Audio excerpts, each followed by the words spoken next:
Olá, eu sou Lívia Leão e esse é o Li no Livro.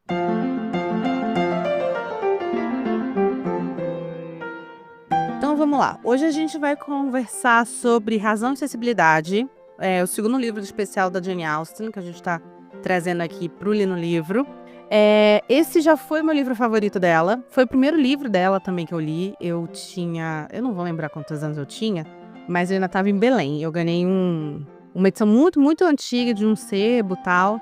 E acho que eu já li esse livro umas 3, 4 vezes. Na verdade, umas 3 vezes. Essa aqui deve ter sido a minha quarta leitura.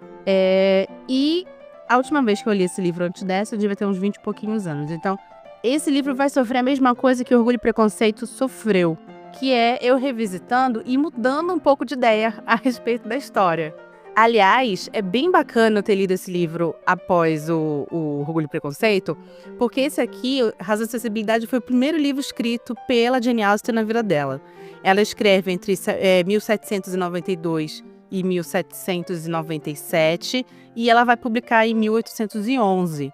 Então, eu consigo já, entre um e outro, entre Razão e Sensibilidade e Orgulho e Preconceito, ver uma maturidade quanto à forma que ela trata alguns temas. Ela ainda tem uma escrita muito charmosa, na minha opinião, nesse livro. Ela trabalha com muita ferramenta de dualidade entre os personagens, dualidade entre situações, o que eu acho que traz um charme, uma riqueza lindos para a história. Mas eu acho que a gente ainda tem aqui, nesse livro, um apego a uma classe social que ela vai abrir mais o leque no Orgulho e Preconceito. Razão e Sensibilidade foi adaptado em 95 para o cinema, eu não sei se a direção é da Emma Thompson, mas o roteiro é da Emma Thompson e com ela como protagonista, como é Eleanor. E assim, a creme de la creme dos atores ingleses da década de 90. Você tem Hugh Grant, você tem Kate Winslet, você tem Alan Rickman, Hugh Laurie. Assim, a galera assim, no fino ali. E é uma adaptação que eu acho também muito boa, assim como a adaptação de Orgulho e Preconceito de 2005. E é uma adaptação que foi o que me fez ir atrás de Jane Austen pela primeira vez na minha vida.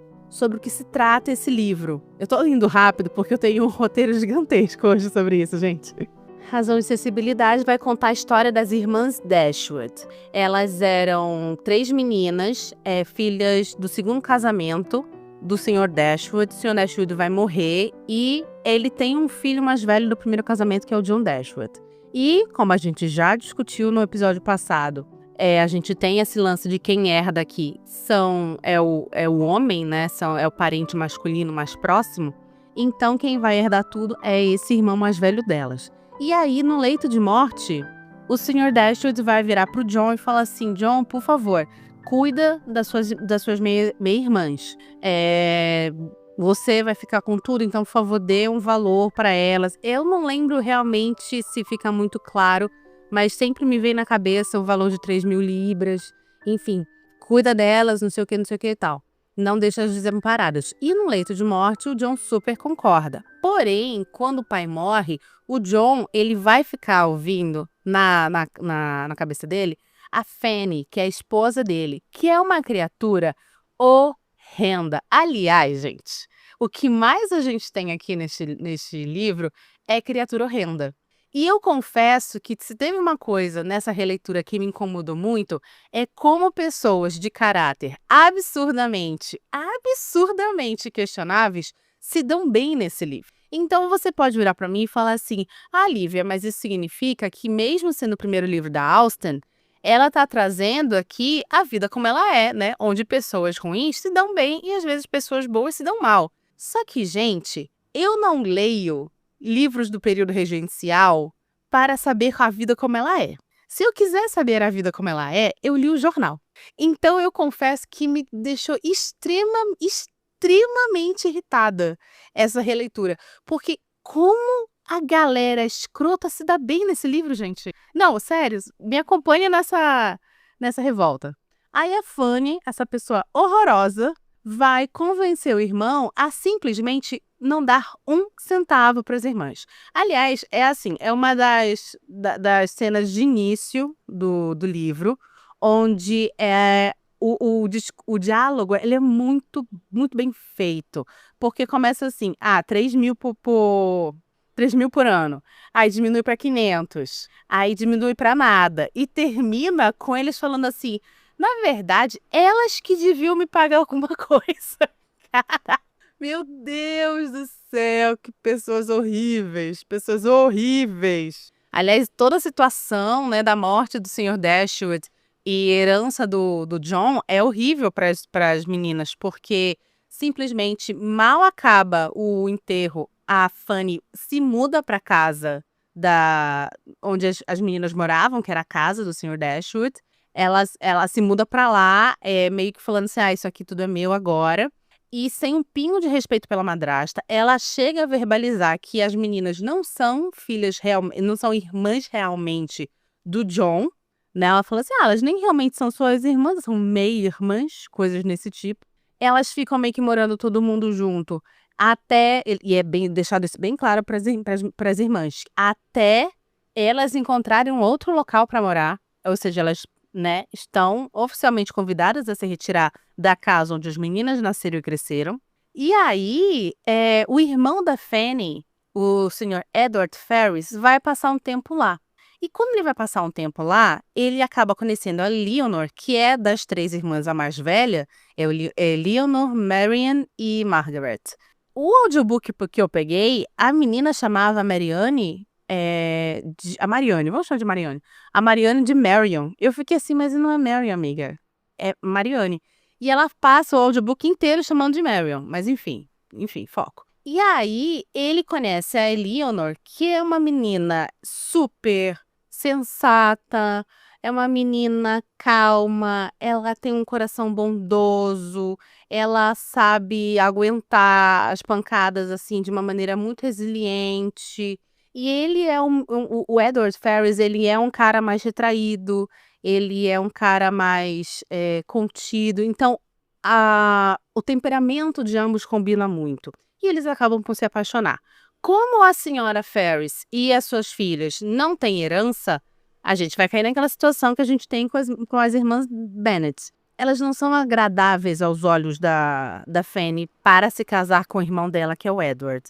Então, meio que a Fanny vem falar com a sogra, entre aspas, né, que é a senhora Dashwood, de uma maneira muito, muito grosseira, que, aliás, a Fanny é extremamente grosseira. E a senhora Dashwood fica sobre esse possível casamento, e a senhora Dashwood fica mas tão irritada que ela fala assim, quer saber, a gente vai embora agora. Não vou embora, não vou ficar mais em nenhum momento. E aí que vem a solução do senhor Middleton, Sir Middleton, que é um primo da senhora Dashwood. Aliás, a senhora Dashwood tem sua própria herança, tá? É dito que ela vai conseguir deixar uma grana para as filhas, mas é pequenininha, tá? Comparado ao que elas tinham. Mas ela vai conseguir deixar. Então, o Sir Middleton vai mandar um e-mail. Vamos fechar que ele vai mandar um e-mail? Porque, sei lá, vai mandar uma missiva, eu não vou conseguir falar. Então, vai mandar um e-mail para a senhora Dashwood, falando assim, olha, eu tenho um chalé, um cottage aqui na minha propriedade, nas minhas terras. Você e suas filhas podem vir, sem problema nenhum. E a gente vai acertar um aluguel baixinho, assim, porque pra mim o prazer é ter vocês aqui perto de mim. Só que o local é Devonshire. Aliás, é Devonshire ou Devonshire? Você que já foi pra Inglaterra, me fale como é que eles falam lá. Enfim. E aí ele fala, só que é Devonshire. E é muito longe de onde ela tá com a residência onde elas moravam antes. Mas mesmo assim elas super aceitam, porque é uma solução caída do céu e tal. Elas ainda assim vão conseguir manter 1 ou 2 serviçais com elas. A gente tá falando mais uma vez daquela elite lá que a gente já discutiu tanto no primeiro programa, quando a gente fala sobre orgulho e preconceito. Mas elas estão falidas, né?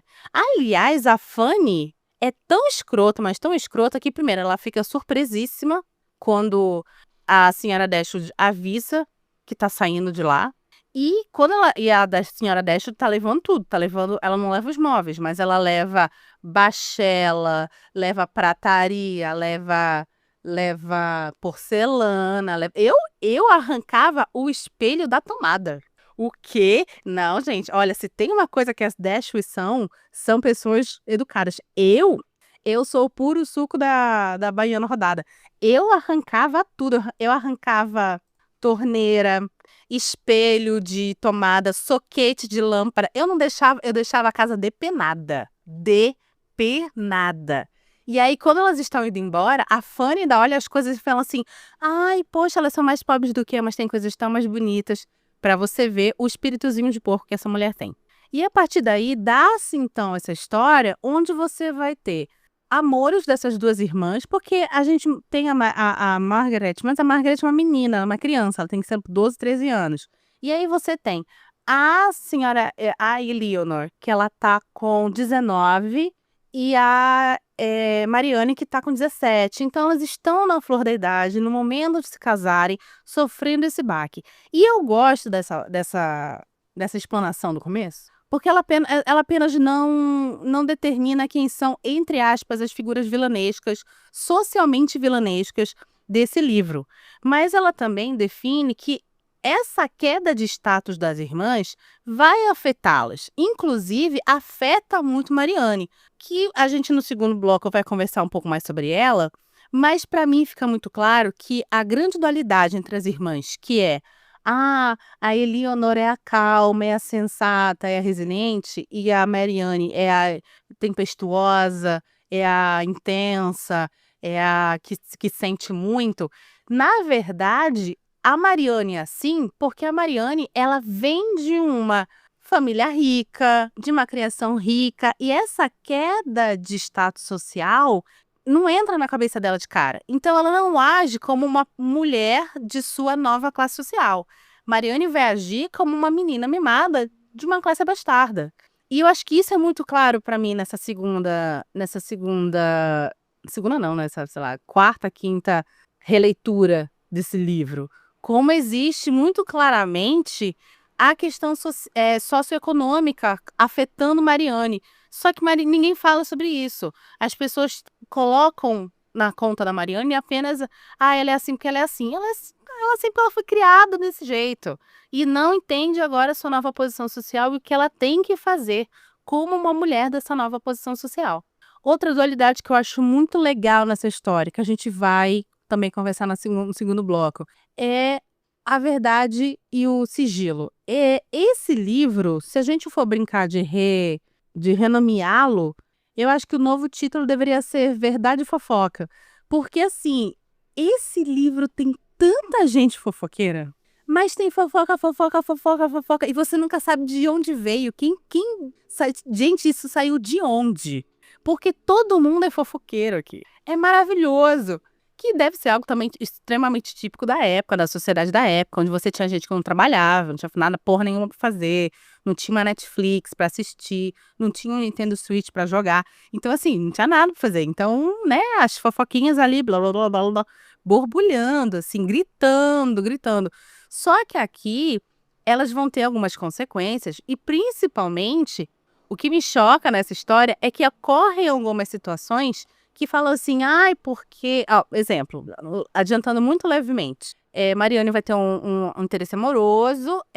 Quando ela vai para Londres para tentar reencontrá-lo, as pessoas falam assim, não, ela veio para Londres porque eles estão noivos. E ela veio para cá para comprar um enxoval. De onde tiraram isso, não se sabe. Não se sabe. E assim, gente, eu sou mega fofoqueira, mas eu trabalho com fatos. Porque até a fofoca tem ética. Aqui, cara, a galera inventa do nada as coisas. E você tem muito isso. Então a gente tem, em várias situações desse livro, a dualidade que é a fofoca é a verdade que não pode ser dita. Então a pessoa tem a informação, mas tem que manter o sigilo, né? Então você não pode verbalizar aquilo que realmente está acontecendo.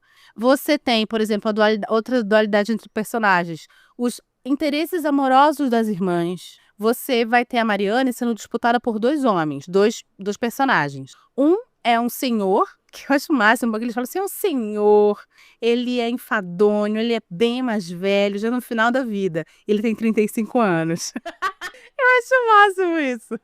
E aí o outro bonitão, garotão, que na verdade eu sinto esses dois interesses amorosos da Marianne como um rascunho para que a gente vai ter em Orgulho e Preconceito com Darcy e Wickham, que é muito próximo que a gente tem aqui, tá? Já adiantando para vocês.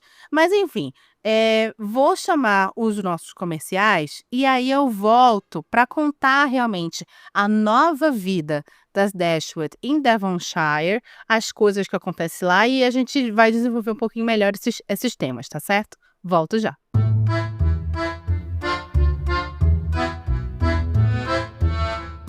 Opa, opa! Já já o episódio continua. Mas antes, queria te lembrar que o Li no Livro é um podcast independente e sem patrocínio. Então, preciso da sua ajuda. Clica no botão de compartilhar e compartilhe esse episódio com seus amigos e nas suas redes sociais. Me ajuda muito. Obrigada!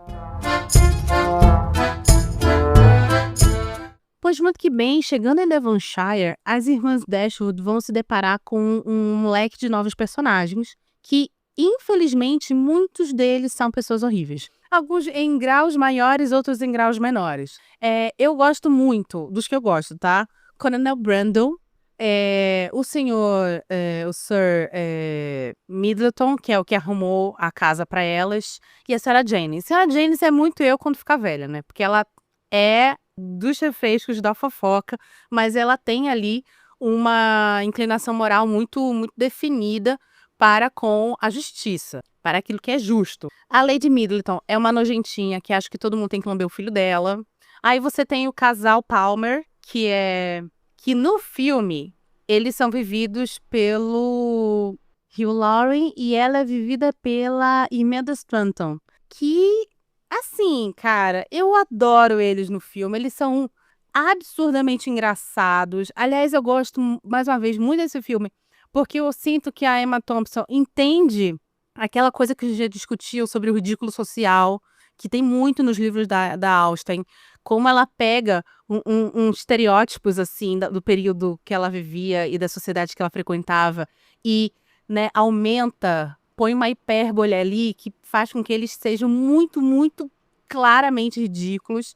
E a gente tem esse casal, que é a história de um cara muito taciturno e rabugento, que casa com uma menina histérica e nervosa e totalmente controlada. E eles formam um casal muito engraçado.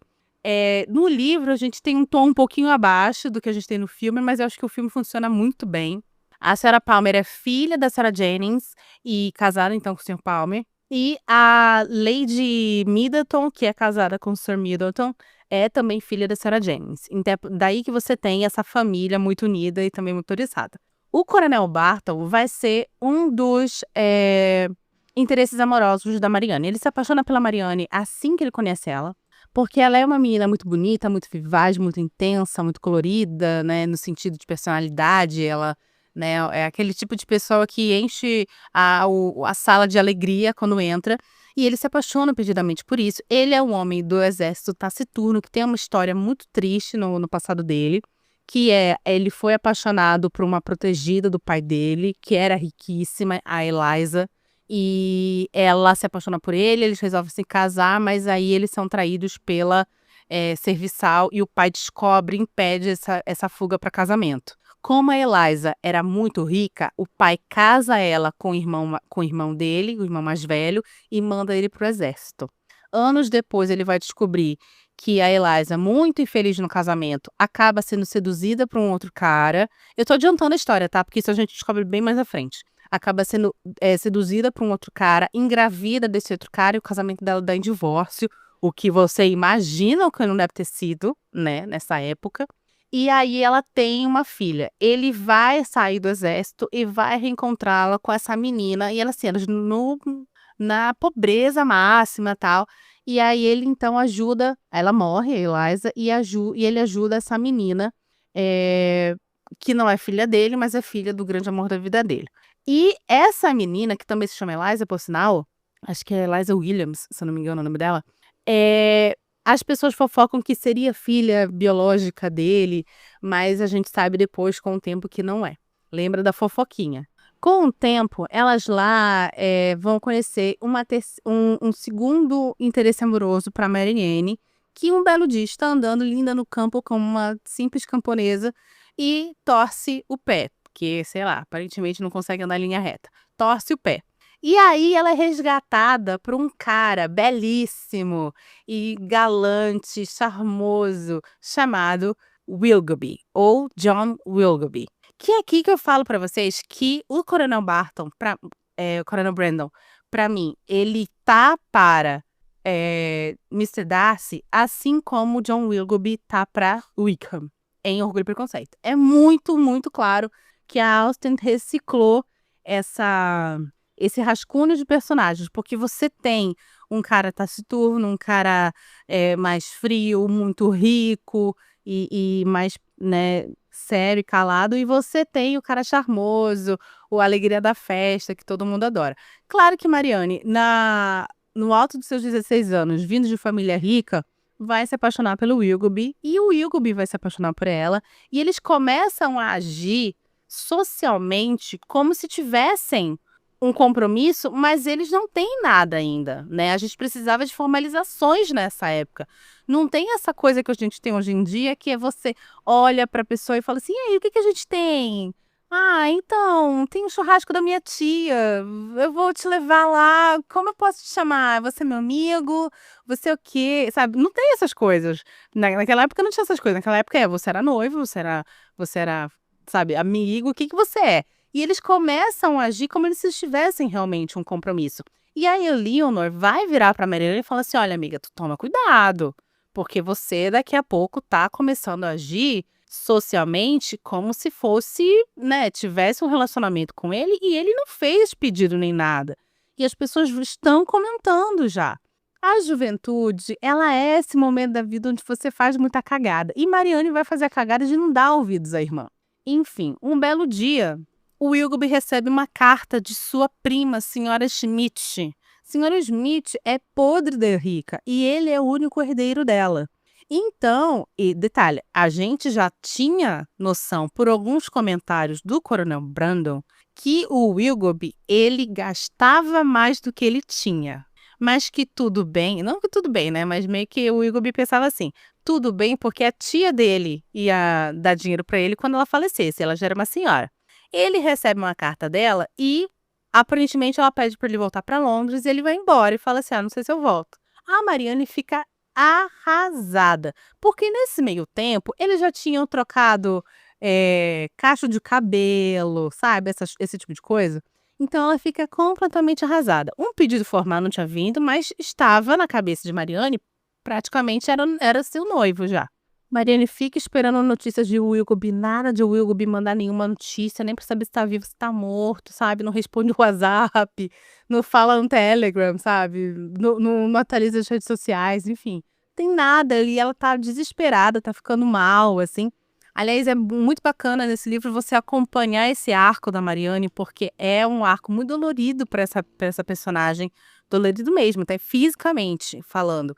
Mas é um arco que ela passa e se torna uma pessoa totalmente diferente no final do livro. No meio disso, a gente vai ter a chegada de duas novas personagens, que são as irmãs Steele, que é a Anne e a Lucy, que são pessoas horrorosas. Meu Deus, elas são horrorosas. Cara, não, é sério, esse livro tem muita gente ruim. Meu Deus do céu. Teve um dia desse, eu tava ouvindo audiobook, porque mais uma vez, né, eu escuto audiobook quando é pra releitura. E aí eu estava ouvindo o audiobook, o André estava do meu lado, e eu falo assim, desesperada, falo assim: "Meu Deus, que todo mundo morra". E o André: "Gente, que isso? Que revolta é essa?". Nossa, eu já estava assim: "Pelo amor de Deus, mata todo mundo, com uma bomba em Londres, mata todo mundo". As irmãs Steele vão chegar, e elas são primas da senhora Jennings, que aparentemente é parente de todo mundo, né, aqui, a matriarca da Inglaterra. Elas são primas da senhora Jennings, e elas conhecem os Ferry. Os Ferry, vamos lembrar, é a família de onde vem a Fanny, que se casou lá, cunhada dos Dashwood. O Edward Ferrars é o irmão da Fanny, o irmão mais velho, e o Robert Ferrars, o irmão mais novo. E elas conhecem os Ferrars, ela conhece esses dois, porque o pai, o tio das Steele, era preceptor do Edward Ferrars. E aí foi aqui que eu fiquei me perguntando, vamos lembrar também, né, primeiro livro dela. Primeiro livro da Jane Austen. Mas eu fiquei me perguntando assim, não te dá a impressão de que a Inglaterra é um ovo? Tá certo que a Inglaterra realmente é pequena, é uma ilha, né? Mas, gente, todo mundo se conhece. É o quê? Novela da Globo, sabe? Começa a ficar meio... não gosto disso. Essa aparição dessas meninas, eu confesso que pra mim dá uma quebradinha no ritmo da história aqui. E especificamente a Lucy, ela vai ser aquele personagem que me faz me questionar muito sobre o meu comprometimento com o feminismo. Porque é o tipo de mulher que eu quero ver morta. Gente, que mulherzinha nojenta. Aliás, ela é, pra mim, um dos maiores símbolos do porquê, às vezes, é difícil você lidar com o feminismo na vida. Porque você, às vezes, conhece pessoas, especificamente mulheres, que elas são suas amigas, mas que elas têm constantemente, não sei se vocês já viveram isso, constantemente comentários sobre você que são comentários depreciativos. E todos disfarçados. Ai, querida, nossa, que vestido lindo. Ai, olha só, mas perdendo aqui há 2, 3 meses, quando você ficar mais magra, fazendo uma dieta, vai ficar lindo em você. É esse tipo de pessoa.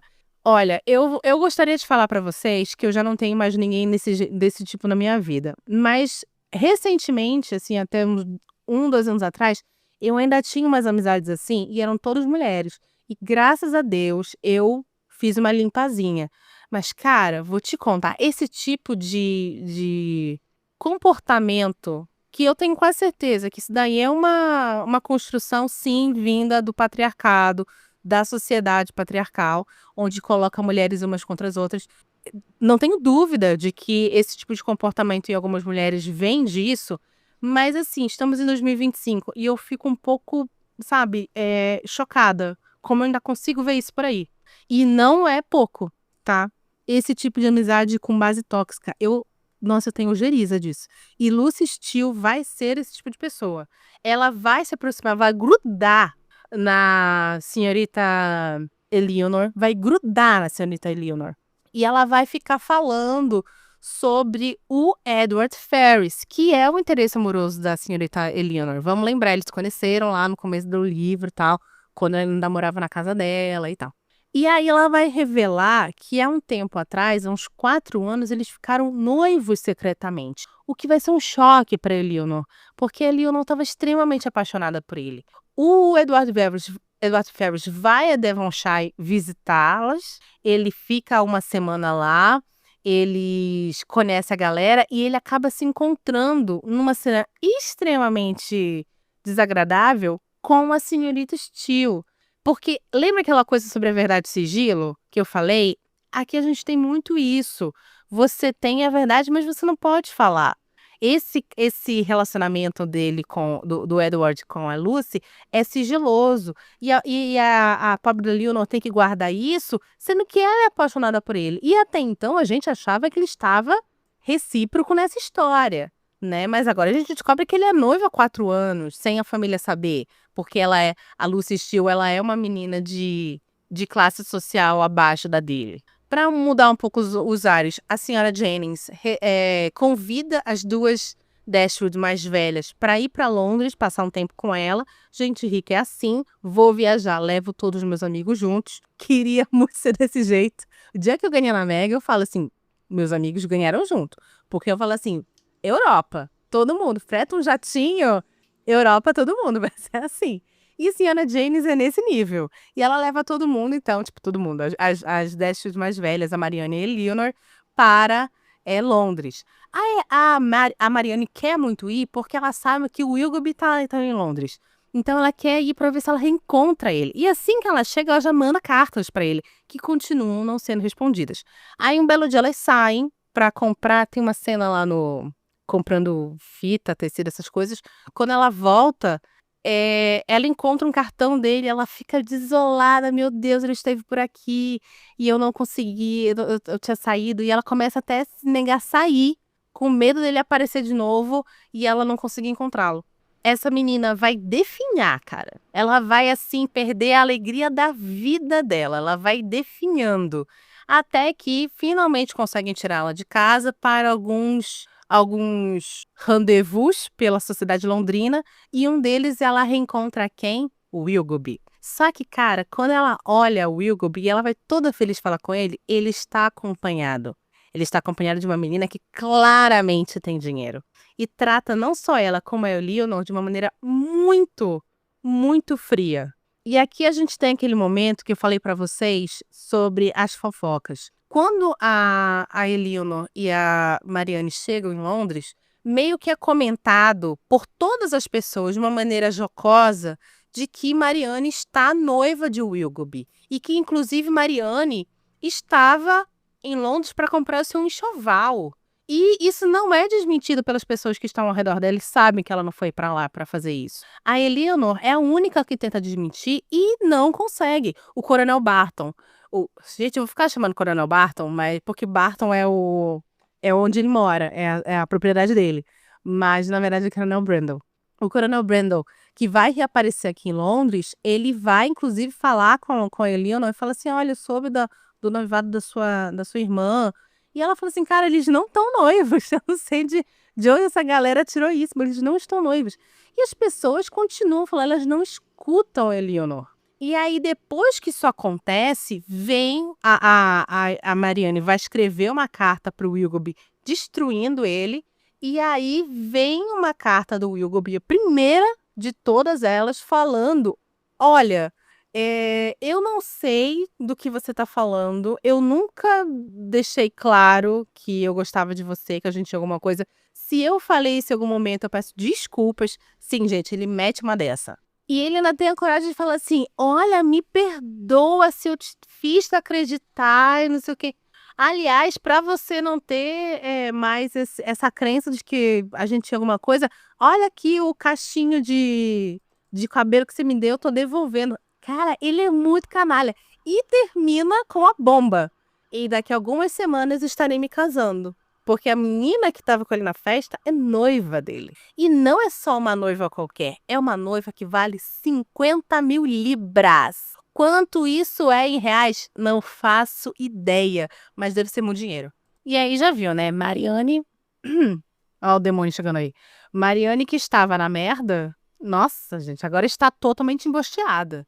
Menina tá quase em depressão, tá um negócio horroroso, assim. E no meio disso tudo, para complementar, a gente vai ter a chegada das Steele, né? Da Anne Steele e da Lucy Steele lá em Londres, o que vai desencadear uma série de situações horrorosas também.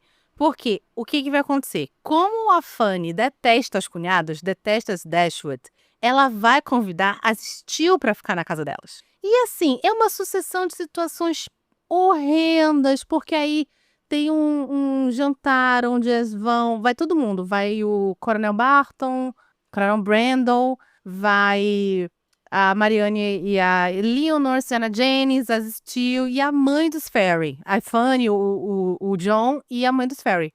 E, cara, essas duas, essa mãe dos Ferry e a Fanny, humilham a Eleanor e a Eleanor fica ali aguentando tudo, sabe?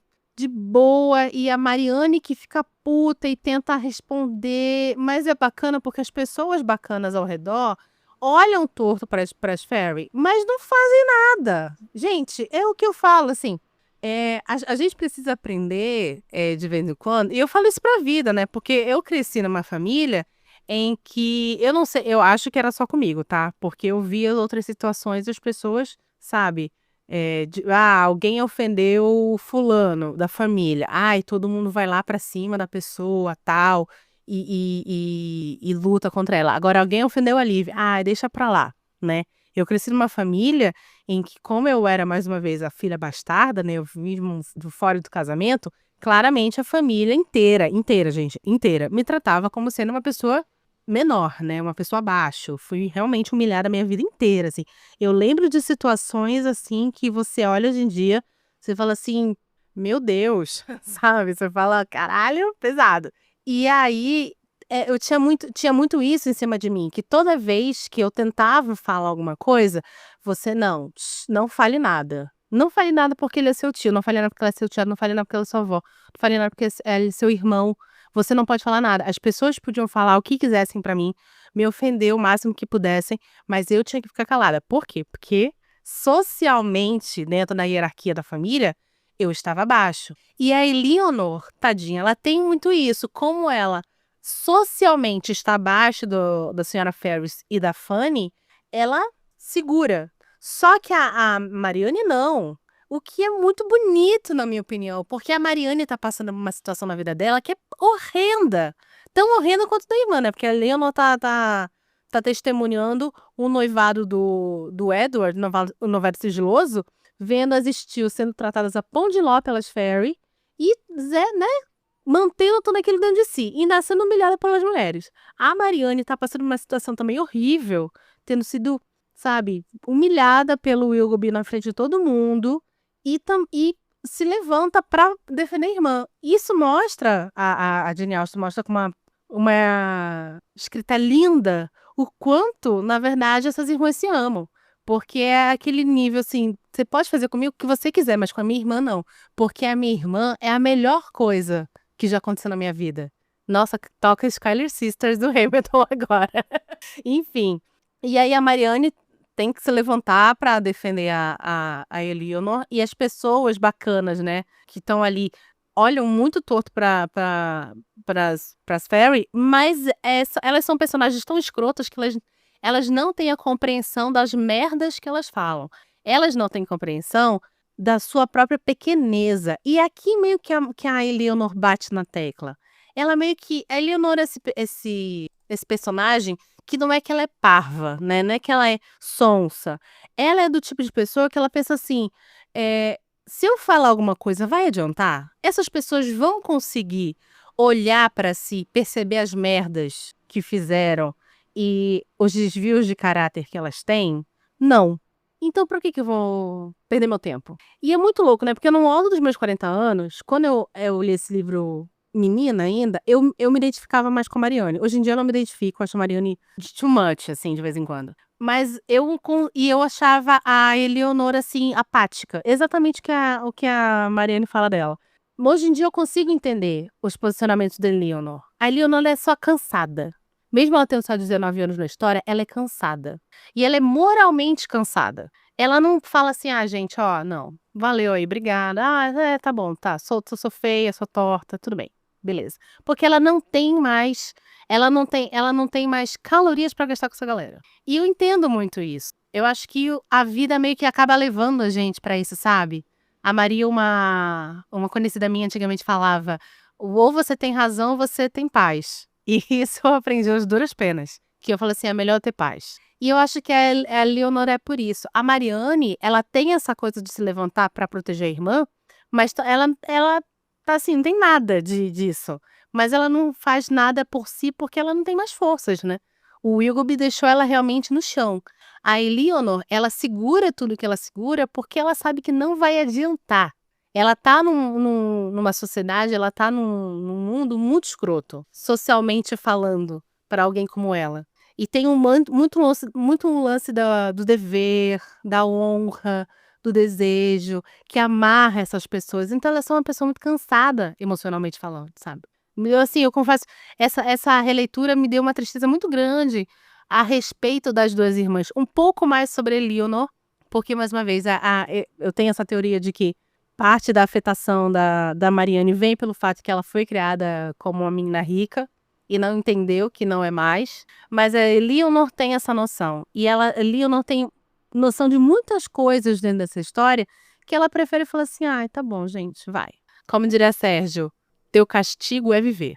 Entendeu? Enfim, as Steele vão ficar lá na casa dos Fairy, né? Que não convidaram as próprias cunhadas para ficar com eles. Vão ficar lá na casa dos Fairy, enquanto as Dashwood vão continuar lá com a Sarah Jennings. E é quando vem a grande revelação. A irmã da Lucy, achando que por ter sido convidada para ficar com os Fairy, é porque a família Ferris adora elas e tal, não é porque a família da Ferris odeia as Dashwood, é porque eles gostam das Steele. Ela jura que é isso. Vai contar pra Fanny que a irmã, a Lucy, está noiva do Edward há 4 anos. E isso dá um quiprocó que termina nível Cidade Alerta. Juro. Gente, termina assim, Fanny batendo até a Lucy desmaiar. É o único momento que eu fiquei feliz pela Fanny. O Edward vai ficar sabendo, vai ser um puta escândalo, as meninas vão ser expulsas da casa dos Fairy, o Edward vai ficar sabendo, a sociedade inteira vai ficar sabendo. Só que o Edward, ele é uma pessoa muito da honra. Mesmo não amando mais a Lucy, ele é uma pessoa muito da honra. Então ele fala, não, eu vou continuar noivo dela.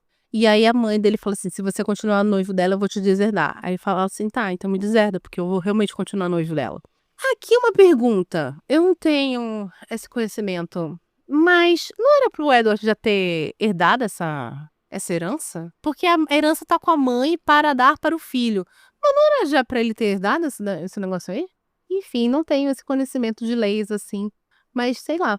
A mãe acaba deserdando ele e a gente tem então o fechamento desse núcleo aí de Londres. Quando a senhora Palmer, depois de toda essa confusão, chama as Dashwood para passar também o período lá na casa dela e o senhor Palmer. A Marianne continua muito mal, muito mal, e ela vai dar uma volta. E ela acaba pegando uma chuva, não trocando as meias. Eu sei como você se sente, Marianne, eu sei como você se sente. O André tem que me empurrar no chuveiro quente quando eu pego chuva. E aí o que acontece é que ela vai pegar uma febre. Dentro do livro, eles dão alguns nomes para essa febre. Tipo febre perniciosa, que pela minha pesquisa era malária, mas não faz o mínimo sentido ser malária no countryside da Inglaterra. Aí depois eu li que poderia ser tifo, mas tifo tinha cura na época? Enfim, a senhora Palmer tem que sair da casa junto com o filho, que o filho é bebê, e é a primeira vez que a gente tem aqui o senhor Palmer como uma demonstração de uma pequena preocupação com o filho, porque ele é um cara realmente que, nossa, parece que não suporta a esposa, mas aí você vê que aquilo ali pode ser uma capa, né? Que ele se preocupa com a saúde dela e com a saúde do filho. Coronel Brandon fica arrasado, fica sabendo que a Marianne tá muito mal. Ele fica arrasado. E a Eleanor pede pra ele buscar a mãe, porque ela acha que a Marianne vai morrer. Então, tipo, você pode, por favor, buscar minha mãe, porque pelo menos ela vai morrer com a mãe, com a gente aqui do lado. Uma coisa, imagina, gente, tristíssimo isso. E aí, um belo dia, está lá Eleanor com a Marianne, quando chega um cavalheiro. E ela sai achando que é o Brandon com a mãe. Era o Willoughby, casado já. E aqui a gente vai ter uma coisinha que eu não contei pra vocês anteriormente. Quando teve o escândalo lá da carta do Willoughby e o anúncio do noivado dele, todas as pessoas ao redor da Marianne que estavam sabendo do pseudo relacionamento dela com ele, ficam contra o Willoughby, obviamente, e meio que as pessoas começam a se afastar dele. O Coronel Brandon chega com a Eleanor, pergunta como é que tá a Marianne. A Eleanor fala, ela tá muito mal, não sei o que e tal. E ele fala assim, olha, eu confesso que eu fiquei feliz por eles não terem se casado, por isso ter acontecido, porque uma vez vocês estavam lá na casa do Lord Middleton e eu tive que sair correndo, aí eu sei que falaram que era porque eu fui ver minha filha. Ela não é minha filha, na verdade, é Eliza Williams, e ele conta lá aquela história que eu já contei pra vocês sobre o passado dele, mas ele faz mais uma revelação. Ele fala que a Eliza Williams, que ele meio que ajudou por ser, né, filha do grande amor da vida dele, conheceu um rapaz e engravidou desse rapaz, fora do casamento. E esse rapaz era o Willoughby. E ele fala que a tia do Willoughby, a Sarah Smith, tinha descoberto, tinha solicitado que o Willoughby reparasse a situação o mais rápido possível. O Willoughby não se recusou a fazê-lo e a tia tinha deserdado ele. E quando ele volta para Londres lá, que ele fala para Marianne, minha tia tá mandando eu voltar para Londres, não sei quando eu volto. Não é que a tia mandou ele voltar para Londres, é porque ele precisava voltar para Londres para conseguir uma noiva rica, porque agora ele estava deserdado, cheio de dívidas. E aí, quando ele chega neste momento, né, lá, o Marianne muito, muito mal, Eleanor recebe ele. Ele fala para Eleanor que sim, ele cometeu grandes erros, mas que ele sim era apaixonadíssimo pela Marianne. E que até aquela situação, a intenção dele era se casar com a Marianne e manter essa criança que ele ia ter com a Eliza Williams no sigilo. Quando a tia descobre e deserda-o, pelo fato que Marianne não tinha dote, não era uma pessoa com posses, ele foi obrigado então a ir atrás de uma noiva. Mas que ele amava a Marianne, foi terrível para ele. Inclusive, ele fala que ele comenta lá a situação da festa que eles se encontraram, tal. Ele fala que a noiva leu a carta que a Marianne escreveu após a festa para ele, destruiu ele. A noiva que escreve aquela carta lá falando pra Marianne, olha, não sei do que você tá falando. Eu nunca tinha te prometido nada. Que pode ser mentira do Willoughby, tá? Mas enfim, ele fala isso pra Eleanor, e a Eleanor fala assim, não, beleza, assim, não gosto, continuo não gostando de você, mas eu entendo que você está sofrendo, né, então, beleza, vamos deixar isso no 0 a 0 agora. A Marianne consegue melhorar, eu não lembro se fica claro no livro se ela descobre isso do Willoughby, acho que a Eleanor não fala, não vou lembrar.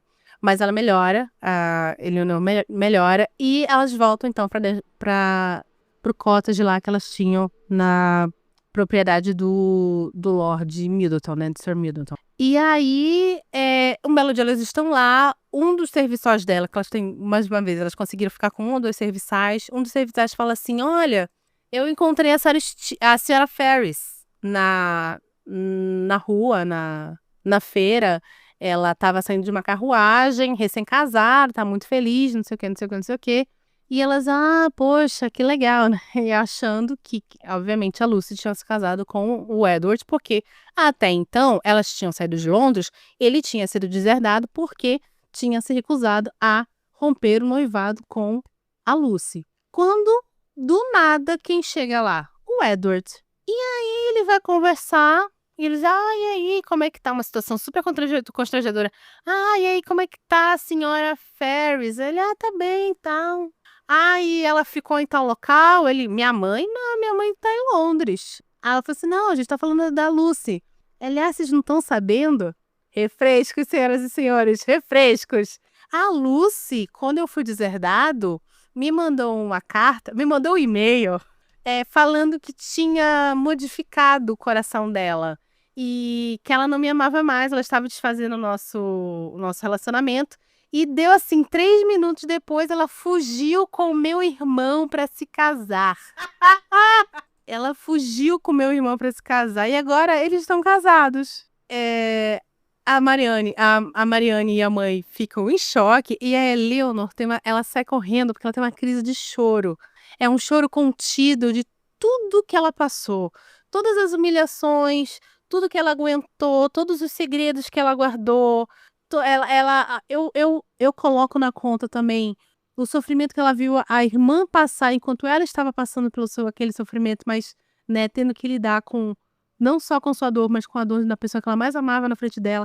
Tudo isso de uma porrada só explode em um pranto, que é um pranto feliz, porque pela primeira vez aconteceu alguma coisa boa para essa menina dentro desse livro.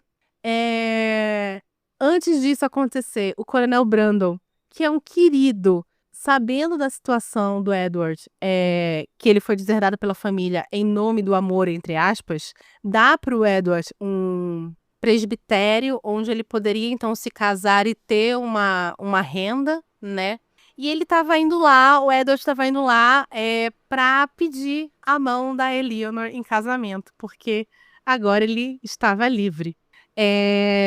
Um pouco tempo depois disso, o Coronel Brandon também pede a mão de Marianne em casamento. Agora eles tiveram uma reaproximação e Marianne, mais uma vez, é uma pessoa muito mudada por tudo que ela passou e ela aceita. Então as duas irmãs se casam, Marianne com o Coronel Brandon e a Eleanor com o Edward. E é aqui que eu falo que me incomoda um pouco esse lance do final desse livro, porque tem umas pessoas que são muito escrotas e terminam muito bem. O Willoughby termina casado com uma menina riquíssima. Mas ele está infeliz. Mas vai chorar na primeira classe da Air France indo pra Paris, tá ligado? Eu queria ver ele chorando comendo miojo de tomate, que é o pior de todos, sabe? Não é nem um de galinha caipira. Eu queria ver ele, sabe, tomando coca sem gás, porque é a única coisa que tem na geladeira. É isso que eu queria ver. A Lucy Steele termina riquíssima. No começo ela enfrenta uma raiva lá das Ferry, mas com o tempo é dito que o Robert Ferry não é deserdado, pede perdão, a mãe aceita, e a Lucy Steele, que é tão podre quanto as Ferry, ainda fica amiga delas, enquanto a Eleanor, que é uma menina super bacana, era tratada como outsider. Então, assim, eu fiquei muito irritada com esse final, gente. Muito irritada. Gente, é um audiobook de 12 horas. Pra você ver gente ruim se dando bem. Para, o que é isso? O que é isso? Alexandre de Moraes, faça alguma coisa. Mas, enfim, é isso, e termina o livro. Eu acho, assim, feliz que as Dashwood tiveram seu momento, feliz que as Dashwood estão felizes com seus respectivos noivos e maridos, longe daquelas pessoas. Talvez isso seja, na verdade, para demonstrar que eu não sou uma pessoa tão boa assim e tão madura assim. Porque eu queria uma vingancinha. Eu queria ver as Fairy e as Steel no chão, tá ligado? Mas não, esse livro traz isso. Ele traz o triunfo entre as animosidades para as Dashwoods, mas assim, dentro de Devonshire lá, em seu cantinho, sendo felizes e não se importando com aquelas outras. Na minha cabeça, com o tempo, sei lá, parece um monte de furúnculo na Lucy Steele, as Fairy ficaram na miséria. É a fanfic que eu criei na minha cabeça para o final de Razão e Sensibilidade. Se você gostou desse episódio, por favor, compartilhe com seus amigos. Estamos nos principais agregadores de podcast, alguns pagos, outros públicos. Nós estamos aqui todas as segundas-feiras, às 17 horas, até final de novembro, tá? Eu vou tirar dezembro de folga, tá certo? Então aproveita que estamos chegando nas últimas semanas. Quintas-feiras especiais de Halloween, outubro. Continuamos a leitura de O Rei de Amarelo. Me segue lá no @LiviaMulder no Instagram e no @linolivro no Substack. Lembrando que esse episódio foi uma collab com a Safira, minha quadrinista pessoal, minha amiga quadrinista, que você também pode acompanhar lá no @saf.art do Instagram, tá certo? Meu nome é Lívia Leão e esse foi o Li no Livro.